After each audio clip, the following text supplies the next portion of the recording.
Principal assunto do dia está em Brasília e é por isso que a gente vai para lá conversar agora com o Bruno Pinheiro, porque o diretor-geral da Polícia Federal, Andrei Rodrigues, deu detalhes sobre a investigação que trata do ataque à Praça dos Três Poderes na noite desta quarta-feira. Bruno, esse homem que acionou os explosivos, que morreu ali no local, ele já estava planejando esse ataque. O que a Polícia Federal já conseguiu adiantar sobre o tempo em que Francisco Vanderlei passou pesquisando esse local, passando pelo local, morando próximo aí da Praça dos Três Poderes, enfim, traga todos os detalhes para a gente agora, meu amigo, bem-vindo. Evandro, a investigação indica que houve um planejamento, sim. Ótimo dia a você e a quem nos acompanha. Hoje eu conversei com alguns nomes que estão ligados diretamente a esta investigação e eu vou adiantar essa apuração. Então, o que eu ouvi? Que esse homem fez uma compra em uma alta quantidade, uma grande quantidade de explosivos como artifícios, justamente o que seria até mesmo uma justificativa, que seria para algum evento. Ele conseguiu acumular essa quantidade de fogos justamente numa residência em Ceilândia, que fica a cerca de 28 a 29 quilômetros aqui do plano piloto do Distrito Federal. O que aconteceu? Ele chega ontem então com esse veículo, o veículo fica estacionado numa região entre o Supremo e a Câmara dos Deputados. Ele entra na Câmara dos Deputados, fica algo em torno entre 8 a 11 minutos e logo ele sai da Câmara dos Deputados. Ontem estava chovendo, assim como hoje. Essa chuva acabou que ficou úmido esse veículo, acabando atingindo também esses explosivos. De acordo com a investigação, um especialista, inclusive, da investigação em explosivos, em artefatos, esse homem tem a grande possibilidade de ter instalado ali justamente uma espécie de um relógio que ele pode acionar esse artefato. Ele chega a ter em média algo de 5 segundos, que seria um relógio de uma contagem regressiva, mas se for emendando um no outro, você pode ter até 1 hora, 2 horas, quanto tempo for necessário. Depende de uma articulação, de um planejamento. Então foi justamente o homem, ele conseguiu acionar o explosivo do carro e ele começa a andar, chegando até na frente do STF. O que ajudou que esse veículo não explodisse e ficasse com muita fumaça e não atingisse outros veículos é que ele ficou úmido. Estava chovendo muito no momento justamente que ele acionou esse dispositivo. Então, diante disso, houve uma explosão com muita fumaça, mas o fogo realmente não acabou avançando. E aí, lá do outro lado, a imagem revela com muita clareza que tem um fogo quando ele joga esse explosivo diante daquela estátua na frente do STF. Hoje, nas primeiras horas, teve uma entrevista coletiva com o Andrei Rodrigues, que é o diretor-geral da Polícia Federal, e ele reforçou justamente essa linha de investigação, que o entendimento inicial é que ele já estava planejando este ataque há algum tempo. Vamos ver. Há indícios de um planejamento de longo prazo. Essa pessoa já esteve em outras oportunidades em Brasília, inclusive, segundo relatos de familiares, estava aqui em Brasília no começo do ano de 2023.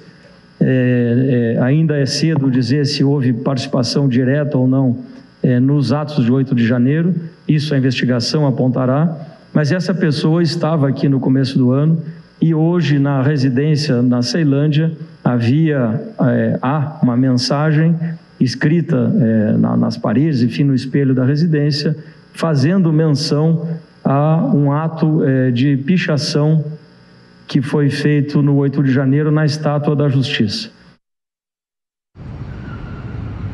Agora, essa espécie de oficina, Evandro, foi justamente essa residência lá em Ceilândia, onde o homem alugou essa casa. Na casa, os policiais entraram com uma espécie de um robô. Quando abre uma espécie de um armário, tem uma outra explosão. Lá na casa também ele havia deixado armado esse explosivo e escrito uma tipo de mensagem de recado no espelho da residência. O que agora os agentes da Polícia Federal vão investigar no inquérito justamente com os atos do 8 de janeiro, qual é o relacionamento, a ligação do homem que morreu no STF com esse recado no espelho que era endereçado, enviado diretamente para aquela mulher que no 8 de janeiro ela subiu naquela estátua do STF e deixou um recado também. O nome da mulher está no espelho lá na residência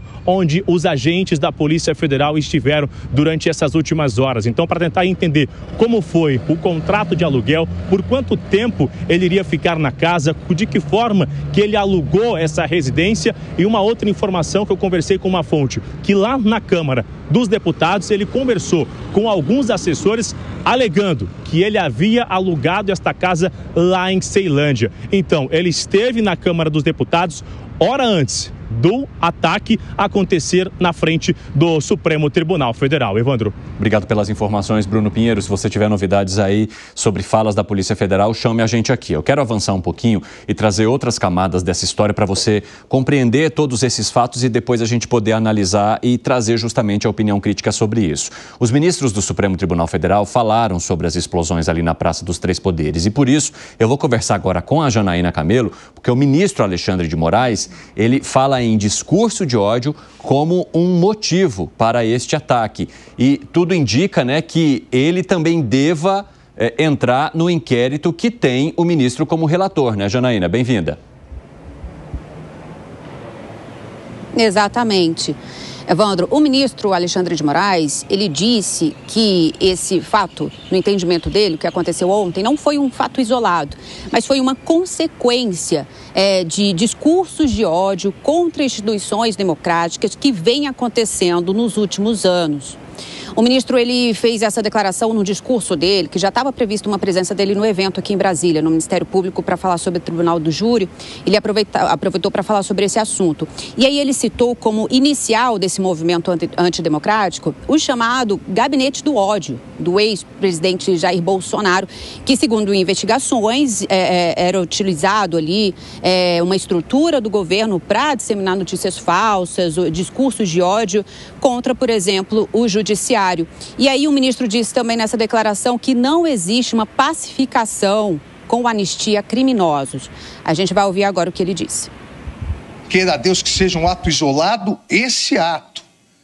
Mas no contexto, é um contexto que se iniciou lá atrás, quando o gabinete do ódio, o famoso gabinete do ódio, começou a destilar discurso de ódio contra as instituições, contra o Supremo Tribunal Federal, principalmente, contra a autonomia do Judiciário, contra o Supremo Tribunal Federal, não só como instituição, mas contra as pessoas, os ministros do Supremo Tribunal Federal e as famílias, os familiares de cada um dos ministros.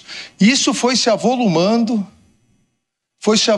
sob o falso manto de uma criminosa utilização da liberdade de expressão, ofender, ameaçar, coagir, em lugar do mundo, nenhum lugar do mundo, isso é liberdade de expressão, isso é crime.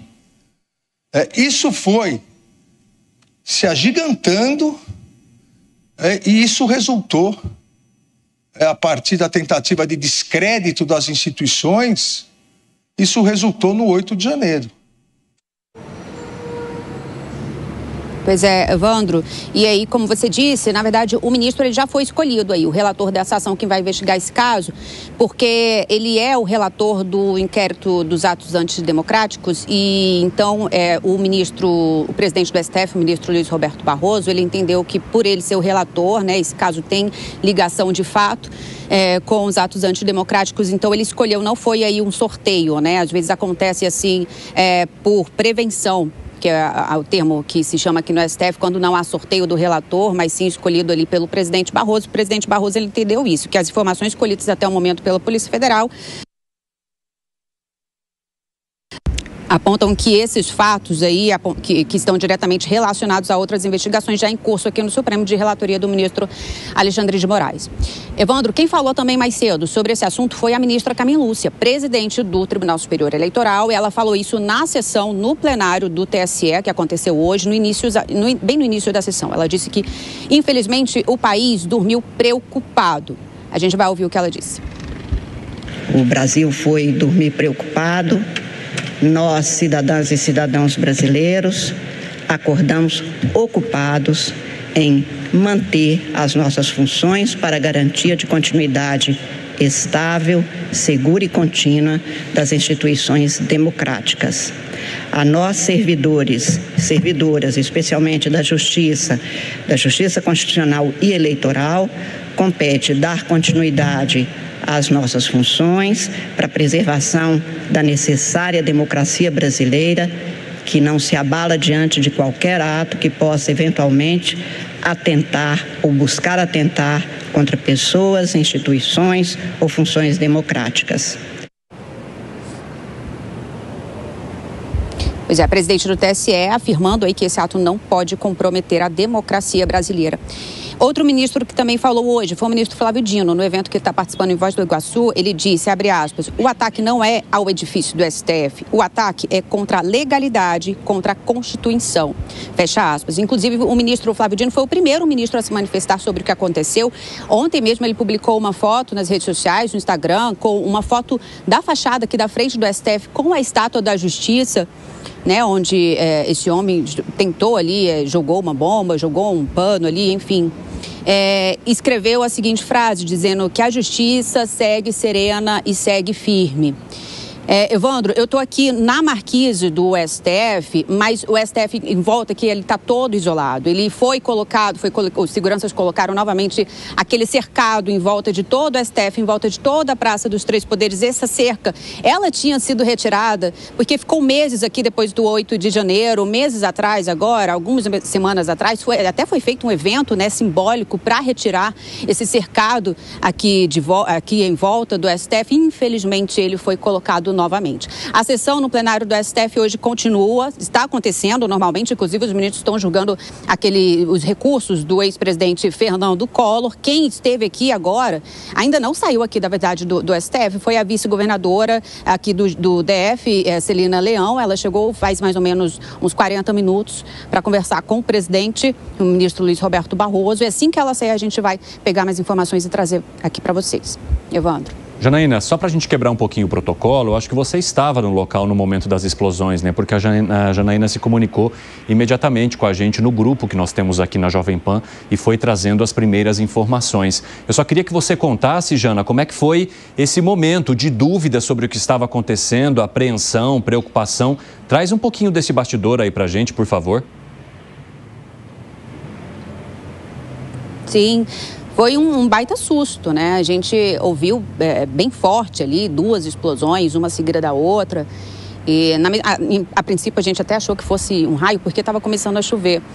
E os jornalistas todos, a gente estava no comitê de imprensa, todo mundo desceu aqui pro térreo, aqui na marquise, mas não aqui onde eu estou, dentro aqui do prédio. E aí já tinham várias pessoas ali sendo evacuadas, que eram as pessoas que estavam no plenário. Tinha acabado de terminar a sessão no plenário, onde estava sendo discutida a DPF das favelas.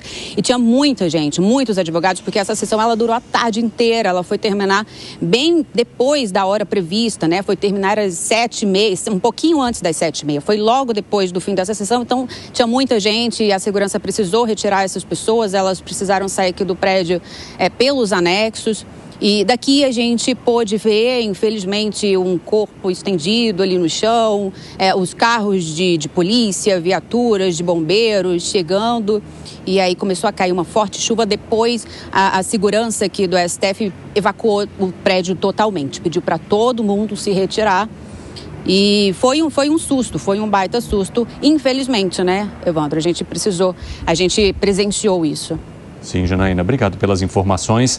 A gente vai conversando ao longo aqui do nosso 3 em 1. Ótimo trabalho para você aí, Jana, que está sempre no STF, né? Então ela acompanha as sessões, traz as informações e infelizmente teve de presenciar também essa cena que ela acabou de relatar. Depois do ataque da noite desta quarta-feira, em frente ali ao Supremo Tribunal Federal e também próximo ali da Câmara dos Deputados, o Ministério da Defesa reforçou a segurança nos palácios presidenciais em Brasília. Então eu vou chamar o André Anelli, que vai trazer um pouquinho mais desse protocolo.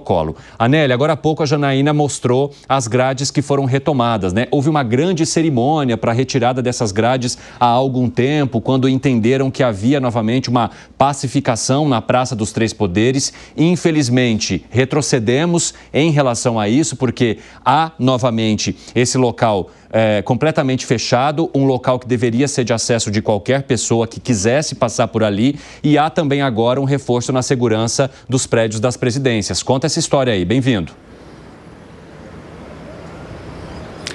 Exatamente, Evandro. Mais um retrocesso, como você bem disse, né? Muito boa tarde a você, boa tarde a todos ligados aqui no 3 em 1 da Jovem Pan.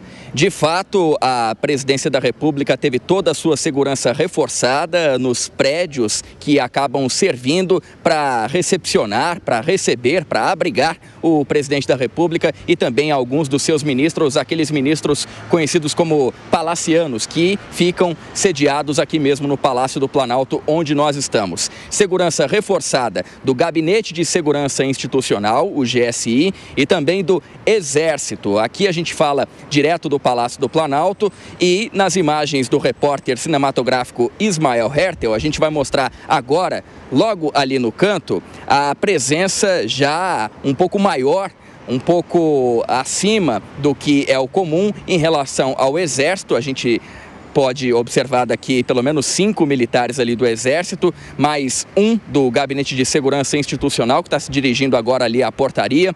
É um número que parece pequeno, mas é bem maior do que o habitual. Geralmente eu vejo aqui nesse horário 2 militares do Exército e alguns agentes ali do Gabinete de Segurança Institucional dentro daquela guarita.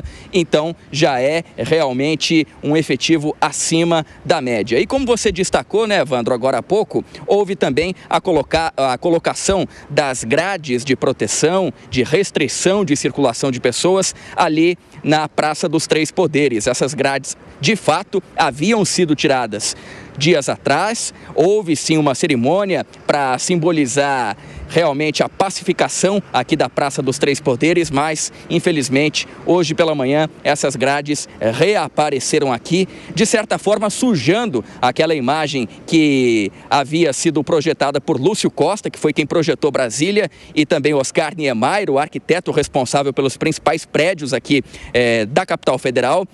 Os dois acabavam projetando justamente que Brasília fosse realmente um espaço democrático, um espaço de livre acesso para toda a população aos prédios públicos, mas infelizmente, por conta desses casos de violência, as grades retornaram ali para a Praça dos Três Poderes e retornaram ainda mais, como mostrou agora há pouco a Janaína Camelo, lá no prédio do Supremo Tribunal Federal, o STF. Aqui no Palácio do Planalto, você vai ver o Ismael abrindo a imagem e já retornando, que realmente não tem nenhum tipo de grade aqui atrás ainda.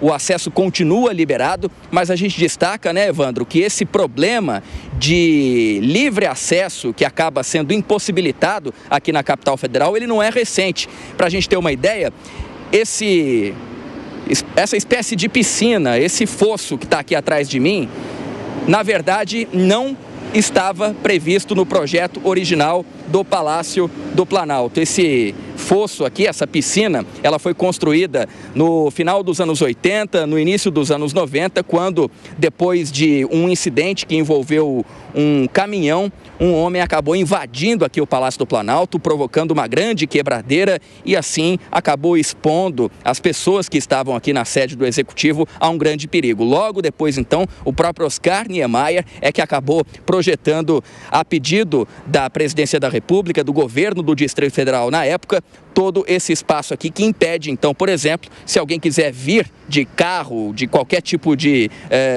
equipamento, de locomoção, essa pessoa não consegue porque fatalmente ela vai cair ali e vai ter, então, o acesso impedido. Só que, infelizmente, a gente vê o tempo passando e os problemas não mudam, pelo contrário, vão se agravando e, como a gente mostrou no dia de ontem, a Jovem Pan foi a primeira emissora All News a revelar, então, e a noticiar o caso das explosões ali em frente ao Supremo Tribunal Federal e mostrando, mais uma vez, que o clima de polarização política no país, todo esse ambiente de discordância acabam provocando insegurança pública e, consequentemente, então, esse efeito todo que a gente vê aqui na arquitetura da maior área tombada do mundo, que é Brasília, que é a nossa capital federal. Evandro. Muito obrigado por todos os detalhes, hein, André Anelli? Boa cobertura para você aí. Vamos conversando aqui ao longo do nosso 3 em 1.